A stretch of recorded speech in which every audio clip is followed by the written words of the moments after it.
The night was calm, but inside me, storms never stopped moving. I could hear the soft ticking of the clock in the living room as I adjusted my dress for the 10th time.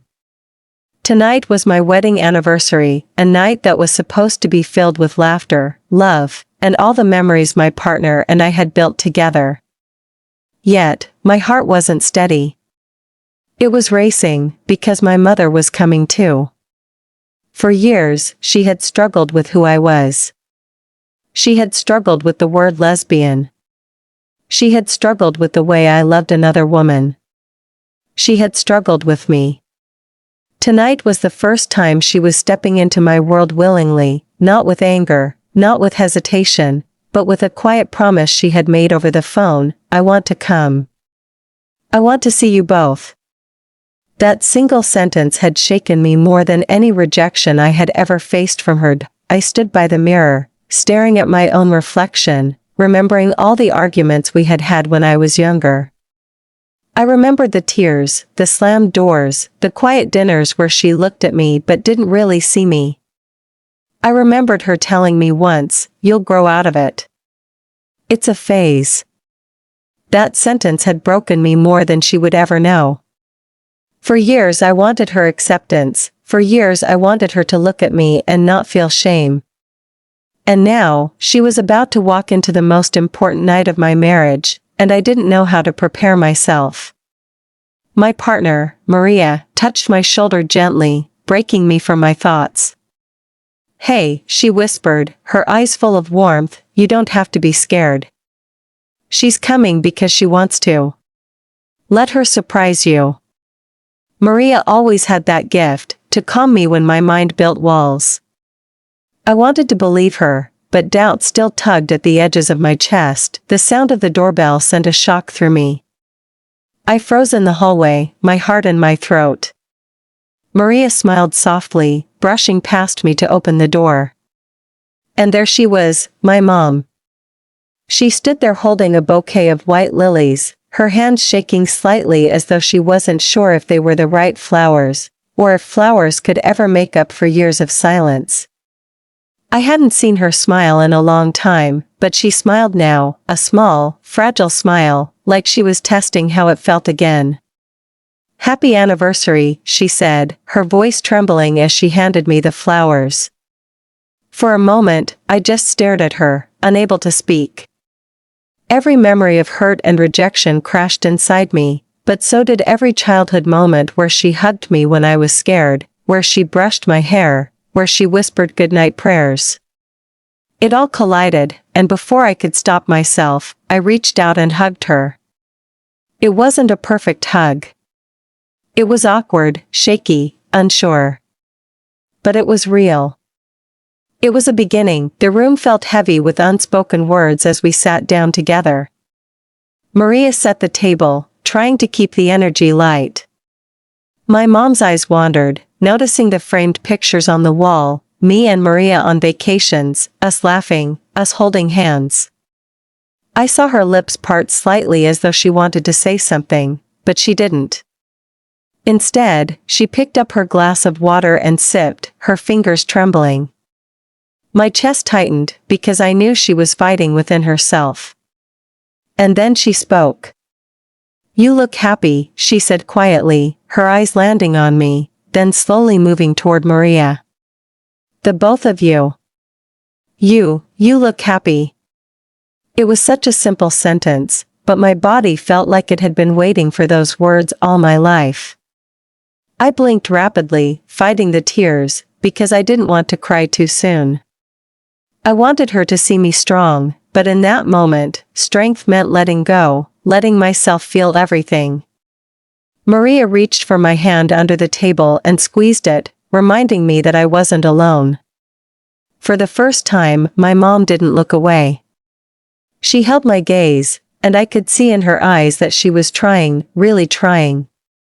And that was enough for me to believe something beautiful was beginning that night. The evening carried on, but inside my chest, the air was still heavy, like I had been holding my breath for years and had only now dared to inhale. My mother sat across from me at the dinner table, her posture stiff but her eyes softer than I remembered. She looked around the room with quiet curiosity, as though she was entering a life she had refused to acknowledge before, and now every picture frame, every candle, every soft blanket folded on the couch told her stories she had missed. I watched her closely, afraid she might say something sharp, something that would shatter the fragile peace that had settled in. But instead, she was silent, studying the home Maria and I had built together, a home she had never stepped into until this night.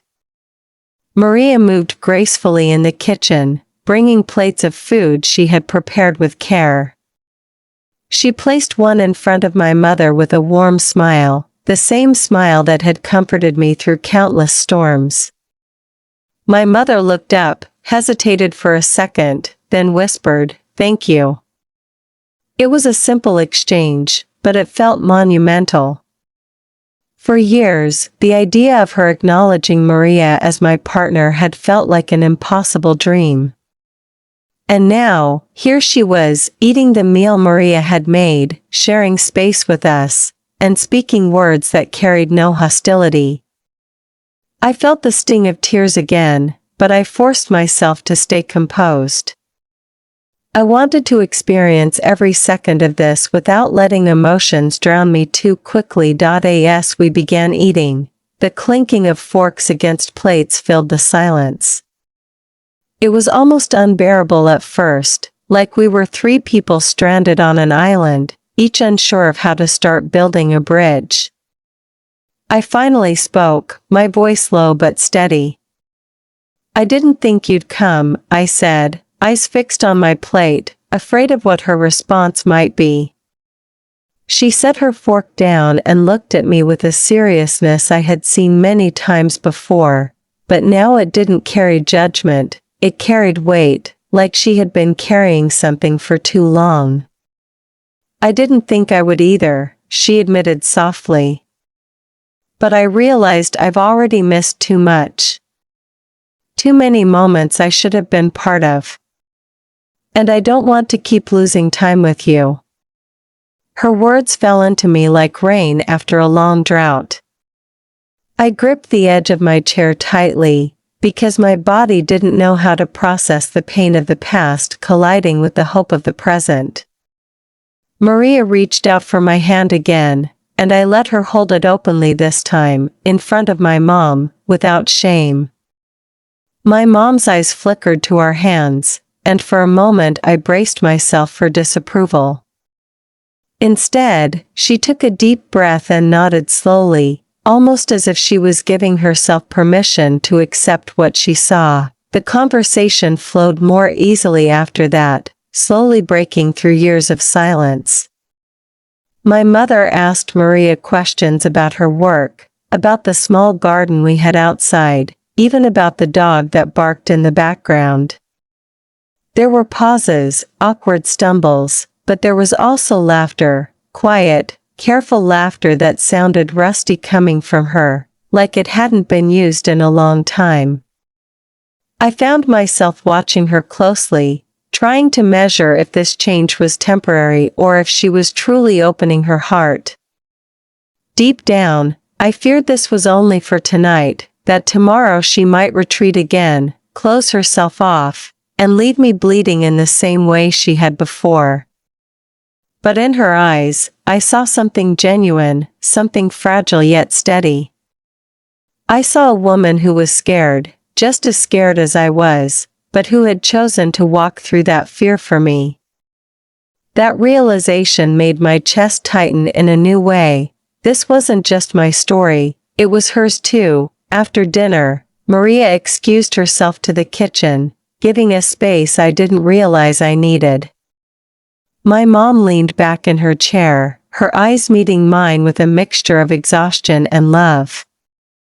"I don't know how to undo everything I said to you before," she whispered, her voice breaking. "I don't know if I'll ever forgive myself for the things I made you feel. But I don't want to lose you, not anymore." Her words pierced me, reopening old wounds, but at the same time, pouring something like healing into them. For years, I had rehearsed in my mind what I would say if she ever apologized, if she ever admitted the damage her rejection had done. But sitting there, I realized no rehearsed speech could capture what I felt. My throat tightened, and I could only manage, "I just wanted you here. That's all I ever wanted." My mother's eyes brimmed with tears then, and she reached across the table, her hand shaking as it rested on mine.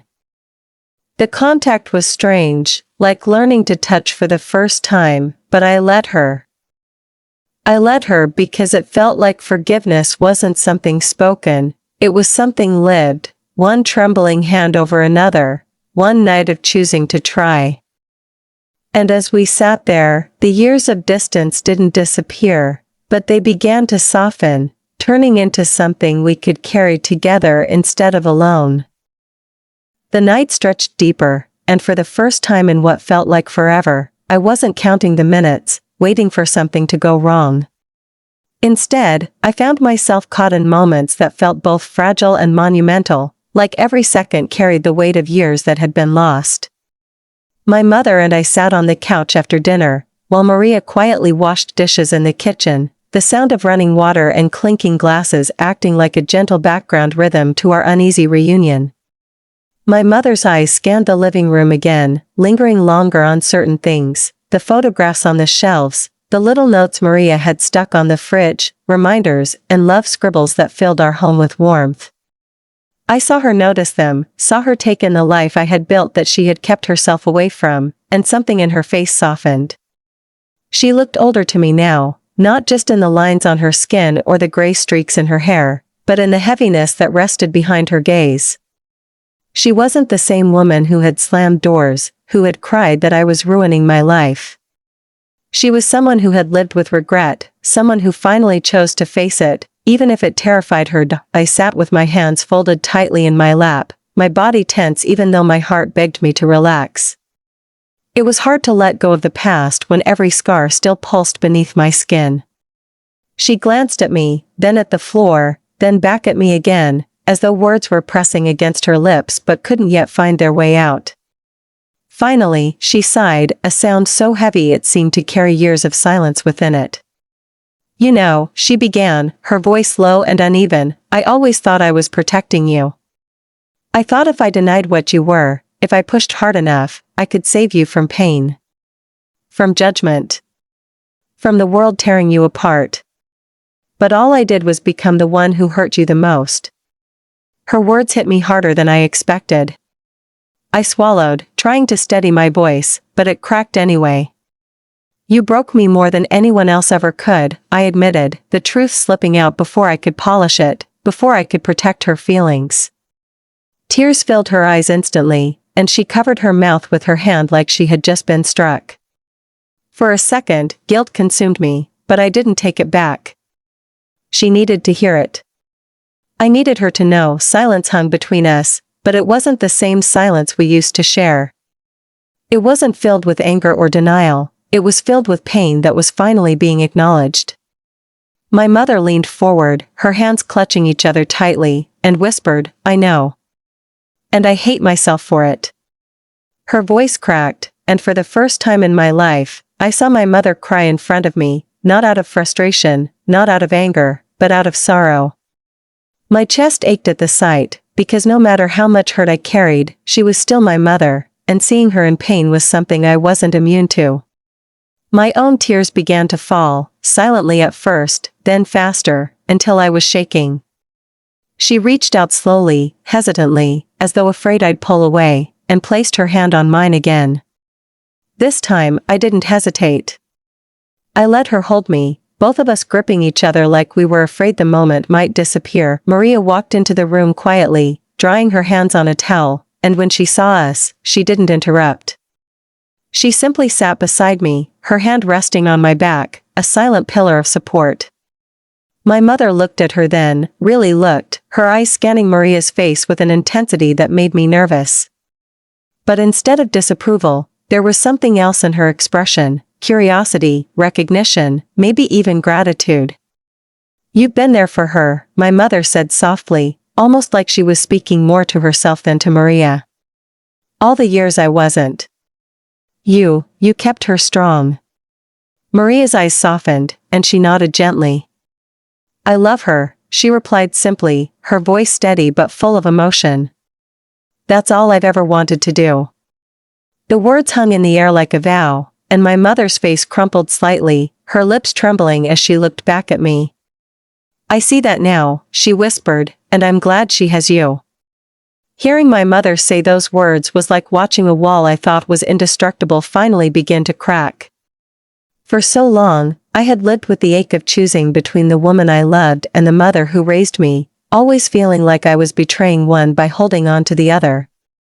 But in that moment, the possibility of having both didn't feel so impossible. My heart swelled and broke all at once, overwhelmed by the flood of emotions. I leaned into Maria, resting my head against her shoulder, while still holding my mother's hand.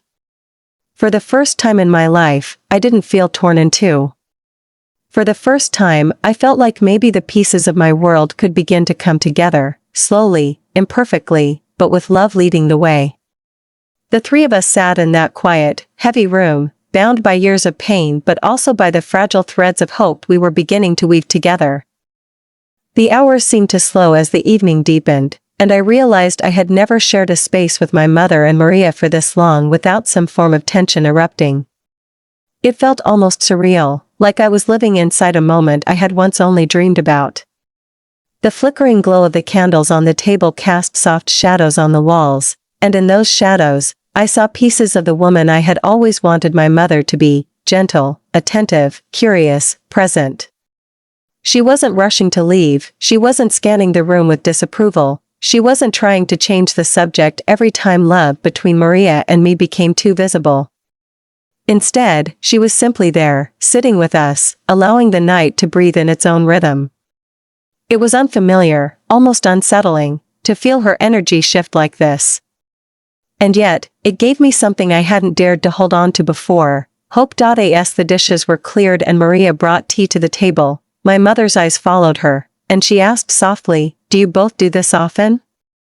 Celebrate your anniversaries like this?" Her voice wasn't sharp or mocking, it was almost tender, like she was genuinely trying to picture our life together. I swallowed hard, surprised by the question, and nodded. Every year, I replied, my voice steady but filled with emotion. We make it a night just for us. To remind ourselves why we chose each other. I glanced at Maria, and she smiled, her eyes glowing with quiet pride. My mother lowered her gaze to the steam rising from her cup, her fingers circling the handle as if she was searching for words that wouldn't hurt. I never thought I'd see you this settled, she murmured, her tone soft but filled with an ache I couldn't quite read. When you were younger, I thought this would destroy your life. But looking at you now, her voice cracked slightly, and she shook her head.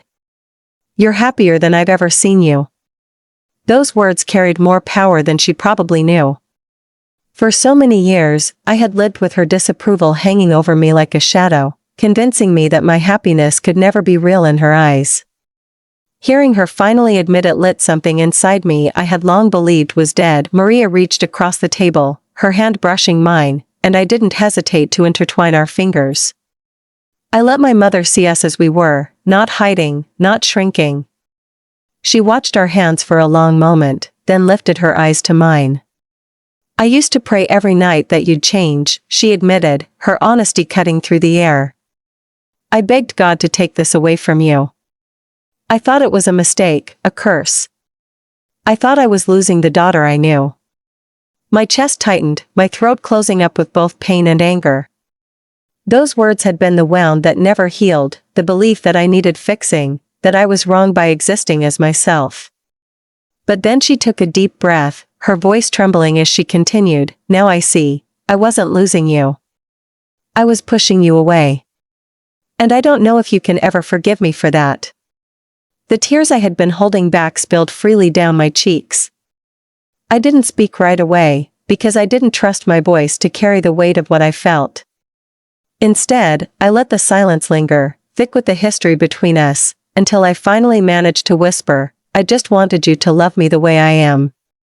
That's all I ever wanted." My mother's face broke then, her lips quivering as tears ran down her cheeks. She reached for me across the table, her hands trembling, and I placed mine in hers. Her grip was desperate, as though she was afraid I might slip away if she let go. Maria placed her hand gently over ours, completing the circle, binding us together in that fragile moment. For the first time, I felt like we were not enemies, not strangers divided by fear, but three women trying to bridge a gap that had nearly swallowed us whole. My mother's sobs were quiet, but they carried years of regret, years of battles fought against me instead of alongside me. I squeezed her hand tightly, because even though forgiveness wasn't instant, even though the past couldn't be erased, I wanted her to know I was willing to try. I wanted her to feel that I wasn't shutting her out anymore, not if she was finally choosing to step in. The night grew quieter after that, but it wasn't an uncomfortable silence. It was the kind of silence that felt sacred, like words weren't strong enough to hold what was happening between us. My mother's tears slowed, and she sat back, her eyes red but softer than I had ever seen them. She studied Maria for a long time, and then looked at me, as if seeing me for the first time, not as someone she wanted to change, not as someone she pitied, but as her daughter, fully, completely, without conditions. That look alone unraveled something inside me that had been wound tight for years. I leaned against Maria, my head resting on her shoulder, and for the first time, I let myself believe that this night wasn't a fleeting illusion. It was real. It was raw. And it was the beginning of something I had prayed for all my life, a chance to love openly, with my mother not as my enemy, but as part of my story. The night moved forward, but none of us seemed eager for it to end. It was strange, almost unsettling, to feel the kind of peace that lingered in the air between us after years of so much division. The living room felt warmer than usual, as though even the walls understood something sacred was unfolding. My mother sat back on the couch with her tea in her hands, not rushing, not fidgeting, simply existing in a space she had once refused to enter. I studied her quietly, every movement, every glance, searching for cracks, for signs of hesitation, but what I saw instead was a woman who looked both broken and determined to heal. Maria sat beside me, her presence steady and grounding as always, her hand still resting gently on my knee. I could feel the warmth of her skin through the fabric of my dress, a quiet reassurance that I wasn't walking through this moment alone. My chest still carried the weight of old wounds, but there was a flicker of something new, trust, cautious but real, that kept pushing me to stay open, to not retreat into the walls I had built for protection. The conversation shifted slowly, as though none of us wanted to stir the fragile balance we had found. My mother began asking small questions, ones that might have seemed ordinary to anyone else, but to me, they felt monumental. She wanted to know how long Maria and I had been living in this house, how we had chosen the colors for the living room, what traditions we had made together over the years. I answered carefully at first, expecting her tone to change, expecting her words to turn sharp, but they didn't. She listened. She nodded. Sometimes she smiled softly, as though the details she was hearing were painting a picture she had never allowed herself to see before. I realized in that moment how much she had missed, not just the milestones like our wedding, but the little pieces of life that make love real.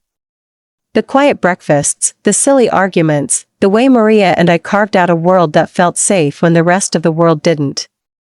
My mother had shut herself away from all of it, and now she was sitting here, trying to step inside, even if awkwardly, even if late. At one point, Maria excused herself to get dessert from the kitchen, and the room suddenly felt heavier without her calming presence.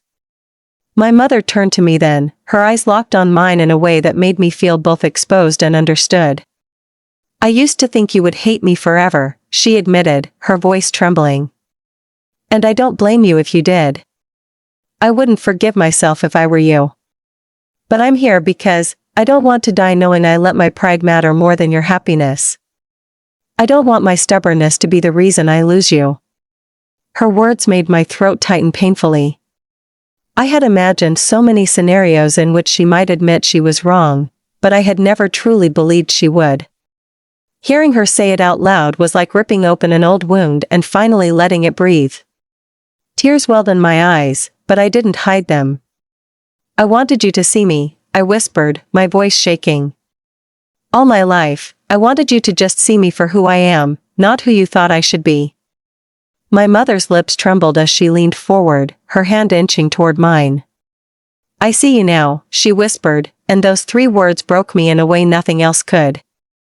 It wasn't perfect, it wasn't enough to erase years of pain, but it was real, and it was everything I had ever begged for in silence. Maria returned then, carrying plates of the cake she had made earlier, and the moment shifted again, but it didn't lose its depth. My mother smiled faintly when Maria placed a plate in front of her, and she even complimented the dessert after taking a bite. It might have sounded ordinary, but to me, it was extraordinary. Every small kindness, every small gesture of acknowledgement was like a brick being laid down on a bridge I thought would never be built. We ate together, not in silence this time, but with small conversations, light laughter, and stories that began to fill the gaps left by years of distance. I watched my mother listen to Maria speak, not with judgment but with genuine attention, and I realized how much courage it must have taken for her to come here tonight. For her to walk into this home, sit at this table, and share this space meant she was fighting battles inside herself that I could only imagine. And despite everything, I was grateful. Grateful she had chosen to show up, grateful she was trying, grateful that after all the years of pain, this night was giving me something I had almost given up on, my mother's presence in my life. As the night drew closer to its end, I found myself both afraid and hopeful. Afraid that this fragile connection might crumble when she left, but hopeful that maybe, just maybe, it wouldn't.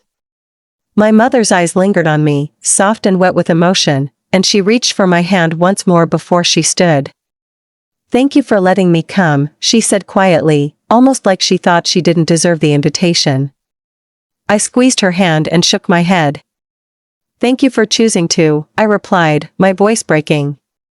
And in that moment, surrounded by flickering candles, empty plates, and the steady presence of the woman I loved, I felt a shift inside me, a belief that healing was possible, that love could mend even the deepest fractures if both sides were willing to try. My mother's smile was small, almost fragile, but it was real. And for me, that was enough to keep holding on to the hope that this night was only the beginning. When the door finally closed behind my mother that night, the house fell into a deep silence that seemed to stretch through every corner. Maria wrapped her arms around me almost immediately, pulling me into her chest, and I let myself sink into her warmth. My body trembled, not from cold but from the weight of everything that had just happened. My heart was torn between relief and exhaustion, as though it had been carrying a mountain for years and was only now learning what it felt like to set it down, even if just for a moment. I buried my face into Maria's shoulder and let the tears I had been holding back pour out, the kind of tears that don't ask for permission. They weren't just sadness, they were years of longing, years of anger, years of loneliness, all crashing down at once because my mother had finally stepped into a part of my life I had begged her to see. Maria stroked my hair gently, whispering soft words I couldn't even hear fully, but it didn't matter. The sound of her voice was enough to hold me together. We sank onto the couch together, Maria still holding me as I tried to breathe through the storm inside me. "You did so well," she murmured after a while, her lips brushing the top of my head. I shook my head, my voice raw when I whispered, "I don't know if I can believe it. What if it was just for tonight? What if she goes back to being the same tomorrow?" The fear lodged in my chest was sharp, like a thorn I couldn't pull out. Maria tilted my chin up so I'd look at her, her eyes steady and clear. "She came," she said firmly. "She didn't have to, but she did. And that means something. You have to give her the chance to prove this isn't just one night." Her words sank into me, but the doubt still clung tightly. For so long, I had learned not to expect too much, not to hope too hard, because disappointment always came back like an old enemy. Hope was dangerous. And yet, somewhere deep down, I knew Maria was right. My mother wouldn't have walked through that door if something hadn't shifted inside her. She wouldn't have sat with us, cried with us, held my hand, unless she was truly trying. As the hours passed and the night slipped closer to morning, I replayed every moment in my mind, over and over, afraid to let it fade. The way my mother's eyes softened when she looked at Maria, the way her voice trembled when she admitted her regrets, the way her hand clutched mine as though it was the last lifeline she had. Those memories circled me like fragile pieces of glass, delicate and dangerous all at once. I didn't know how to hold them without cutting myself, but I also couldn't let them go. Maria leaned against me, her presence steady, and I realized how much of this I owed to her. If she hadn't been patient with me all these years, if she hadn't carried me through the storms of rejection, I might not have had the strength to open the door tonight. Maria had been my anchor when I was drowning, and now she was the bridge that made it possible for my mother to even begin to step across. My chest filled with a deep gratitude that was too heavy for words, so I simply pressed my lips to her hand and held her tighter. When I finally lay down in bed beside Maria, sleep refused to come. My mind spun with memories of my childhood, times when my mother and I were inseparable, before everything became complicated. I remembered the nights she tucked me into bed, singing softly, the mornings she braided my hair with clumsy fingers, the way she used to cheer for me at school plays. And then I remembered the shift, the day I told her who I was and watched her love harden into fear and anger. I remembered the years that followed, the silence, the distance, the sting of words that felt like rejection wrapped in concern. Now those memories collided with tonight, with the fragile smile she gave me, the way her voice cracked when she said she saw me, the tears that ran down her face as she reached for me. It was overwhelming to hold both truths at once, that she had been the source of my deepest pain, and now she was trying to become a part of my healing. It felt impossible to reconcile, yet it was happening, and I was caught in the middle of it, trembling under its weight. Maria must have sensed the storm inside me, because she pulled me close and whispered, "Don't carry it all at once. One night at a time. That's all you have to do." Her words sank deep, easing some of the tightness in my chest. She was right. I didn't need to decide everything tonight. I didn't need to know whether my mother would keep trying or if she would falter. I didn't need to figure out forgiveness in one breath. All I needed to do was hold on to this one night, this one fragile beginning, and let it be enough for now. So I closed my eyes, holding Maria's hand tightly in mine, and whispered into the darkness, "I just hope she means it." Maria kissed my forehead gently and answered, "I think she does." And with those words wrapping around me like a blanket, I let the exhaustion pull me under, my heart still fragile but holding on to the smallest spark of hope I had felt in years. The morning light crept through the curtains, soft and golden, and I woke with the kind of heaviness that comes after a night of endless emotions. My eyes felt swollen, my body sore from carrying the weight of memories and tears, but there was also a strange calmness, a stillness I hadn't known in years. Maria was still beside me, her breathing slow and steady, one arm draped across me as if she had been holding me even in her sleep. For a while, I didn't move. I just lay there, staring at the ceiling, letting the events of the previous night wash over me again. It almost didn't feel real, the way my mother had spoken, the way she had looked at Maria, the way she had reached for my hand. My heart wanted to believe it, to embrace it as the beginning of something new, but a quieter voice inside me kept whispering doubts. People don't change overnight.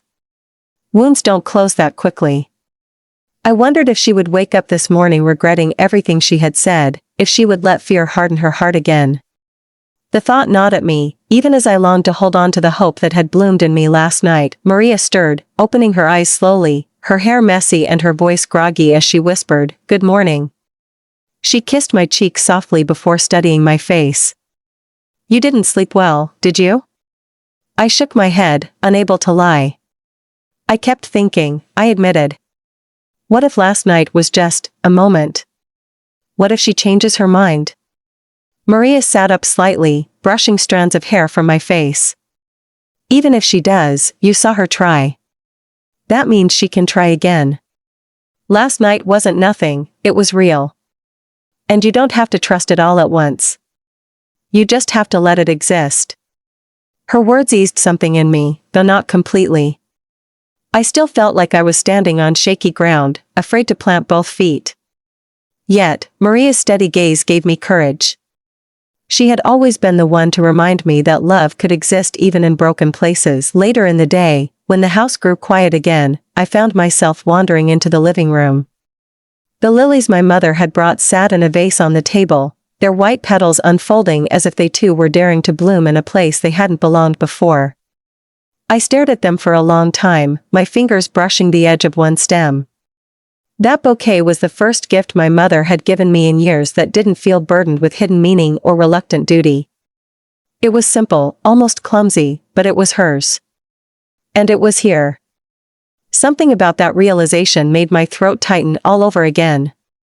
I sat on the couch, hugging my knees, and thought about the girl I used to be, the girl who begged for her mother's acceptance, who prayed for even a glimpse of approval, who cried into her pillow when she realized love from the woman who gave her life came with conditions.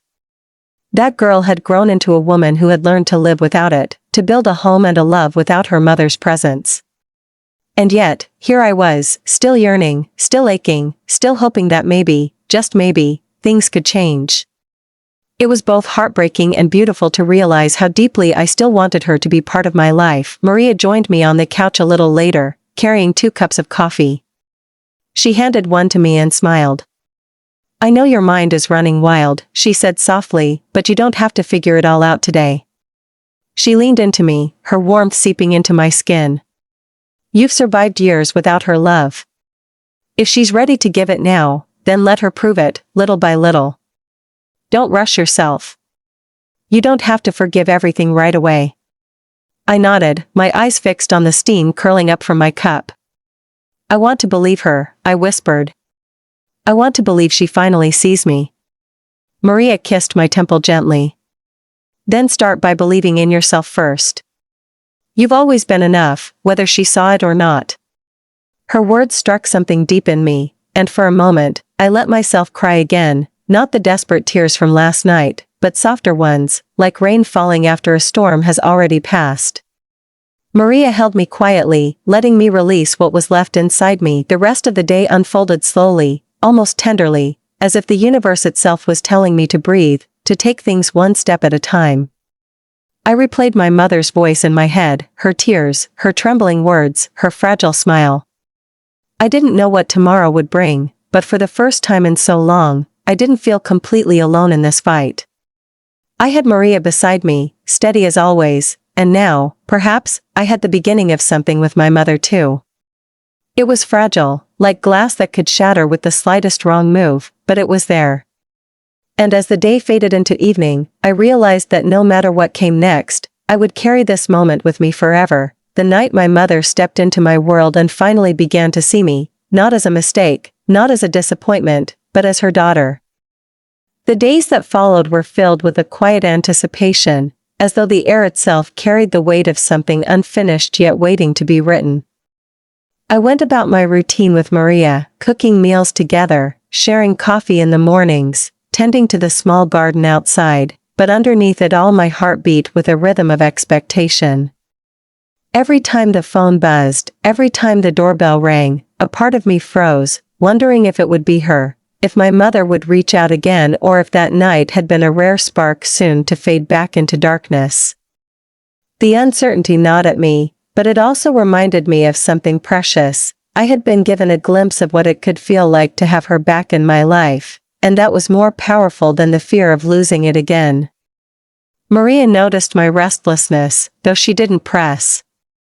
Instead, she stayed close, her quiet presence anchoring me when my thoughts drifted too far into doubt. It was 3 days later when my phone rang, and her name lit up the screen. For a moment, I couldn't move, staring at the letters as if they might vanish if I blinked. My chest tightened, and my fingers trembled as I answered. Her voice came through soft, uncertain, almost shy. "Hi," she said, as though she wasn't sure she was allowed to call me. I swallowed hard, tears already pressing behind my eyes, and whispered back, "Hi, Mom." There was a pause, the silence heavy, and then she said something I never expected to hear. "Can we have dinner together? Just us?" My heart stopped, the ache of years colliding with the fragile hope of now. I agreed, my voice breaking as I did, and when I hung up, Maria squeezed my hand with a smile that told me she understood everything without needing a single explanation. The dinner was awkward at first. We met at a small restaurant she had chosen, one we used to visit when I was a child. The familiarity of the place made my chest ache, the old red booths, the smell of fried food, the faint music playing overhead. She was already seated when I arrived, her hands folded on the table, her posture stiff. But when her eyes met mine, they softened, and she stood quickly to embrace me. The hug was clumsy, hesitant, but it was more than I ever thought I would receive from her again. We sat, and for a long while we spoke about simple things, the weather, my work, the food we ordered, circling around the heavier truths like dancers afraid to step too close. But eventually, the words found their way out. She admitted the years of fear that had shaped her cruelty, how she had thought she was protecting me but realized she was only protecting her own image, her own comfort. She spoke of sleepless nights filled with regret, of watching other mothers love their children freely and wondering why she couldn't do the same. I listened, my throat tight, my hands clenched in my lap, because every confession cut deep and healed at the same time. When my tears finally came, I didn't try to hide them. "You left me alone when I needed you most," I said, my voice trembling. "Do you know how many nights I cried myself to sleep wishing you would just call? Do you know how much I hated myself because I thought your rejection meant I wasn't worthy of love?" Her face broke then, tears spilling down her cheeks, her hands shaking as she reached for mine across the table. "I know," she whispered, her voice breaking. "And I will never forgive myself for it. But I don't want to waste any more time. I want to try. I want to be here now, if you'll let me." Her words hung between us, raw and trembling, and I realized forgiveness wasn't something that could happen in one night, or even in one conversation. But it could begin here. It could start with this fragile attempt, with two people choosing to build something new from the wreckage of what had been destroyed. In that small restaurant, under the dim lights and the faint hum of background music, I felt a shift inside me. I wasn't healed, and she wasn't redeemed, but we were trying. For the first time, I didn't feel like a daughter begging for acceptance. I felt like a woman standing tall, ready to give love another chance, not the love that demanded I change, but the love that finally saw me as I was. And as I held her hand across the table, I realized this wasn't just my story anymore. It was ours. The story of a mother and a daughter, broken by fear but finding their way back through courage, through tears, through the kind of love that refuses to die, even when buried for years. When I returned home that night, Maria was waiting for me, her eyes full of questions she didn't need to ask. I sank into her arms, whispering, "She's trying." And Maria kissed my forehead and replied softly, "So are you." In that moment, I understood something deeper than I ever had before, that love isn't about perfection, it isn't about erasing mistakes. It's about showing up, again and again, even when it hurts. My mother had shown up. I had let her. And for the first time in years, I believed that maybe, just maybe, we could build a future where she wasn't on the outside looking in, but right there beside me, watching me live and love as I was always meant to.